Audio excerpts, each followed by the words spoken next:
கிறிஸ்துவுக்குள் அன்பானவர்களே, உங்களை இயேசுவின் நாமத்தில் நான் வாழ்த்துகிறேன்.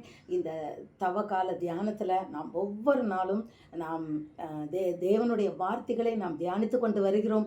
இந்த நாளிலும் தேவன் நம்மோடு பேசுகின்ற ஒரு அருமையான ஒரு வார்த்தை என்ன அப்படின்னு சொன்னால், உபத்திரவத்தில் பொறுமையாயிருங்கள். ஹல்லேலூயா. அதாவது ஆண்டவர் சொல்றது பொறுமையுள்ளவர்கள் அப்படின்னு. பொறுமை ஒவ்வொருவருக்கும் தேவைன்னு சொல்லிட்டு முக்கியமாக கர்த்தர் சொல்லுகிறார். ஆனால் இந்த பொறுமை எப்போ இருக்கணுமா? நம்ம உபத்திரவப்படுத்தும் போது இருக்கணுமா? ஒரு காரியம் நமக்கு கிடைக்க போகுது அப்படின்றதுல நம்ம பொறுமையாக இருக்கிறது இல்லை. இப்போ அப்பா சொல்கிறாரு, உனக்கு ஒரு ட்ரெஸ் வாங்கி தரேன்டா, நாளைக்கு உனக்கு வாங்கி தரேன்றதுல அவன் பொறுமையாக காத்திருக்கா. அது இல்லை, உபத்திரவத்தில் பொறுமையாக இருங்கள். ஒரு ஆஃபீஸில் ஒரு ஊழியக்காரன் ஒரு ஆஃபீஸில், அதாவது ஒரு எக்ஸிக்யூட்டிவ் ஆஃபீஸருக்கு கீழே வேலை செய்கிற ஒருத்தர் ரொம்ப நேர்மையாக உண்மையானவராக இருந்திருக்கிறாரு. ஆனாலும் அந்த அதிகாரி அவரை எப்போ பாரு குறை சொல்லிக்கிட்டு, அவருக்கு ரொம்ப டார்ச்சர் பண்ணிக்கிட்டு, அவர் மேலே எப்போனாலும் கம்ப்ளைண்ட் பண்ணிக்கிட்டு, அவரை திட்டிக்கிட்டு, அந்த மாதிரியே இவரை பற்றி அதாவது மற்றவங்ககிட்ட குறை சொல்லிக்கிட்டு அந்த மாதிரியே இருந்திருக்கிறார். ஆனால் இவர் என்ன பண்ணியிருக்கிறாரு, பொறுமையாக அவங்க மனைவியோ சொந்தக்காரங்களோ என்ன சொன்னாங்களாம், நீ எதுக்காக நீ இதே ஆஃபீஸில் இருக்க, உன்னோட வேல்யூ தெரிய மாட்டேங்குது, நீ வேறு கம்பெனிக்கு போ, வேண்டாம் இந்த கம்பெனி உங்களுக்கு வேண்டாம், வேறு இதை விட இன்னும் அருமையாக சம்பளம் கொடுப்பாங்க, உன்னோட எக்ஸ்பீரியன்ஸ் வச்சு வேறு கம்பெனிக்கு போ அப்படின்னு சொல்லியிருக்காங்க. ஆனால் இவர் பொறுமையாக காத்திருந்திருக்கிறாரு. அது மாதிரி அவர் பண்ணலை, பொறுமையாக அவர் இருந்திருக்கிறாரு. கொஞ்ச நாள்லேயே அவர் இவரை வேறு இடத்துக்கு ட்ரான்ஸ்ஃபர் பண்ணி அனுப்பிச்சிட்டு, அடுத்து மேனேஜர் போஸ்ட்டுக்கு யார் வருவா அந்த போஸ்ட்டில் அதிகாரியா அப்படின்னு சொல்லி பார்த்தா, அந்த கம்பெனியானது இவரை தேர்ந்தெடுத்து இவருக்கே அந்த பதவியை கொடுத்ததான். பார்த்தீங்களா? அப்போ இவருக்கு கொடுத்த எல்லா உபத்திரவத்திலையும் அவர் பொறுமையாக இருந்ததன் பலன் என்னன்னு பார்த்தீங்களா? இதுபோல் தான் பிரியமானவர்களே. ஏன் தானியேல் பொறுமையாக இருந்தார். அவர் உண்மையுள்ளவராக 3 வேளையும் ஜெபம் பண்ணார். ஆனால் அவர் சிங்க குகையில் போட்டாங்க. அதுக்காக அவர் ராஜாவை கோவிச்சுக்கல. சிங்க குகைக்குள்ளே போகிறாரு, அந்த உபத்திரவத்திலையும் பொறுமையாக இருக்கிறாரு. ஆனால் நடந்தது என்ன? சிங்கத்தின் வாயை கர்த்தர் கட்டி போட்டார். சாத்ராக் மேஷாக் ஆபேத்நேகோ என்ன பண்ணாங்க? ஆண்டவரை, நீ என்னை தப்புவிக்காட்டாலும் நான் கர்த்தருடைய தேவனுடைய சத்தியத்தின்படி தான் நடப்பேன்னு சொல்லிட்டு பொற்சிலையை வணங்க மாட்டேன்னு சொல்லி அவங்க ஆண்டவருக்கு கீழ்ப்படிந்து போய் அந்த உபத்திரவத்திலையும் அவங்க பொறுமையாக இருக்கும்போது அவங்கள தூக்கி என்ன பண்ணாங்க, நெருப்பில் போட்டாங்க. அந்த நெருப்புக்குள்ளே போகும்போதும் அவங்க அந்த உபத்திரவத்திலையும் பொறுமையாக இருந்தாங்க. ஆனால் கர்த்தர் அவங்களோடு கூட இருந்து அவங்களை காப்பாற்றினார். தேவனுக்கு நாம் படுகின்ற உபத்திரவங்கள், பாடுகள், கண்ணீர், கவலை, கஷ்டம் எல்லாம் தெரியும். நம்ம நினச்சிக்கிட்டு இருக்கோம் அவருக்கு தெரியலை அப்படின்னு சொல்லிட்டு. இல்லை, அவர் எல்லாவற்றையும் அறிந்திருக்கிறார். மனிதனோ முகத்தை பார்க்கிறான், தேவனோ இருதயங்களின் நினைவுகளை ஆராய்ந்து அறிந்திருக்கிறவர். நம்ம எதை குறித்து துக்கப்படுறோம், எதை குறித்து கவலைப்படுறோம், எதை குறித்து வேதனைப்படுறோம், நம்ம மனசுக்குள்ள 1000 பாரங்கள், 1000 துக்கங்கள், 1000 கவலைகள் இருந்தாலும் நம்ம வேலை செய்கிற போகிற இடத்துல அதெல்லாம் நம்ம வெளிக்காட்டாதபடி நம்ம ஒன்றுமே நடக்காத மாதிரி நம்ம வேலையை பார்த்துட்டு வருவோம். ஆனால் ஆண்டவருக்கு அந்த உபத்திரவங்கள் தெரியும். ஏன்னா அந்த உபத்திரவத்திலையும் நம்ம பொறுமையாக நம்ம இருக்கிறத பார்த்துட்டு நிச்சயமாகவே கர்த்தர் நம்மை உயர்த்துவார், விடுவிப்பார். பெரியமானவர்களே, யோபு உபத்திரவத்தில் எவ்வளோ பொறுமையாக இருந்தார். அவர் சொல்கிறார், கர்த்தர் கொடுத்தார், கர்த்தர் எடுத்தார்.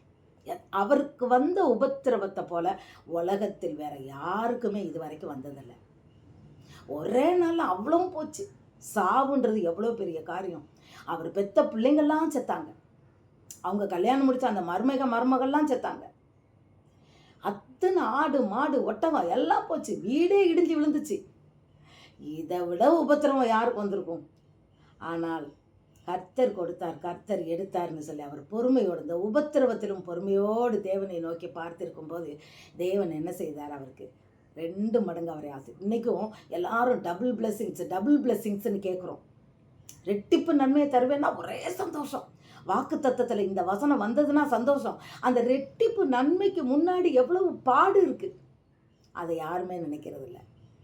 உபத்திரவத்தில் நாம் பொறுமையாக இருக்கும்போது நிச்சயமாக ரெட்டிப்பு மடங்கு நமக்கு ஆசீர்வாதம் கிடைக்கும். சிங்கத்தின் வாயை ஆண்டவர் கட்டி போட்டு நம்மை உயர்த்துவார்.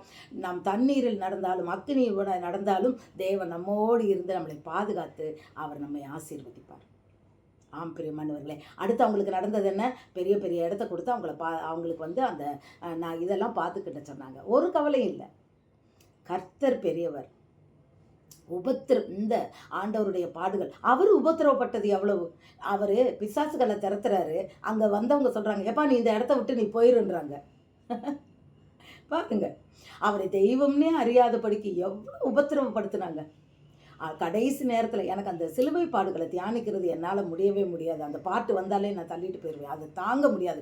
அப்படிப்பட்ட உபத்திரவத்தை தேவன் நமக்காய், உங்களுக்காய், எனக்காய் அவர் ஏற்றுக்கொண்டார். அப்ப நாம் கிறிஸ்தவர்களாகிய நாமும் மற்றவங்க பக்கத்து வீட்டுக்காரவங்களா இருக்கட்டும், இல்ல நம்ம உறவினர்களா இருக்கட்டும், ஆஃபீஸ்ல வேலை செய்கிற இடமா இருக்கட்டும், நம்ம பெத்த பிள்ளைங்களா இருக்கட்டும், மாமனார் மாமியாரா இருக்கட்டும், மருமகளா இருக்கட்டும், அவர்கள் படுத்துகின்ற உபத்திரவத்தில் நாம் பொறுமையா இருக்கும்போது நிச்சயமாகவே கர்த்தர் அதற்குரிய பலனை கொடுத்து நம்மை நிச்சயமாக ஆசீர்வதித்து உயர்த்துவார். இந்த இந்த லெந்து நாட்களில் நாம் உபத்திரவத்திலையும் பொறுமையாக இருக்க நாம் கற்றுக்கொள்வோமா? அது கொஞ்சம் கஷ்டம்தான். ஆனால் ஆவியானவர் உள்ளே இருக்கும்போது அவர் நிச்சயமாக நம்மை அப்படியே நடத்துவார். கர்த்தர் உங்களை நிச்சயமாக ஆசீர்வதிப்பாராக. இந்த வார்த்தையை கேட்டுக்கொண்டே இருக்கிற உங்கள் ஒவ்வொருவரையும் தேவன் அப்படியே ஆசீர்வதிப்பாராக. அளவில்லாமல் ஆசீர்வாதத்தினால் உங்களை நிரப்புவாராக. ஆமென். இந்த தவகால தியானத்தில் 12வது நாள் வந்திருக்கோன்னு நினைக்கிறேன். இது 13 நினைக்கிறேன். ஆம் பிரியமானவர்களே, இன்றைக்கு 13வது நாள். தொடர்ந்து பிரியமானவர்களே, நீங்கள்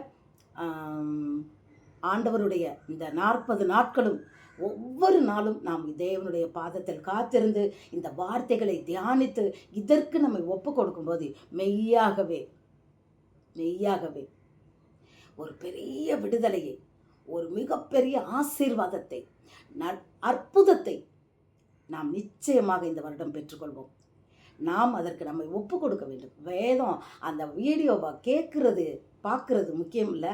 அந்த வார்த்தை தேவனோடு தேவன் நம்மோடு பேசின வார்த்தைக்கு நாம் 100க்கு 100 நாம் நம்மை அர்ப்பணித்து நாம் கீழ்ப்படியும் போது நிச்சயமாக நம் வாழ்க்கையில் அற்புதத்தை காணலாம். அற்புதத்தை பெற்றுக்கொள்வோமா?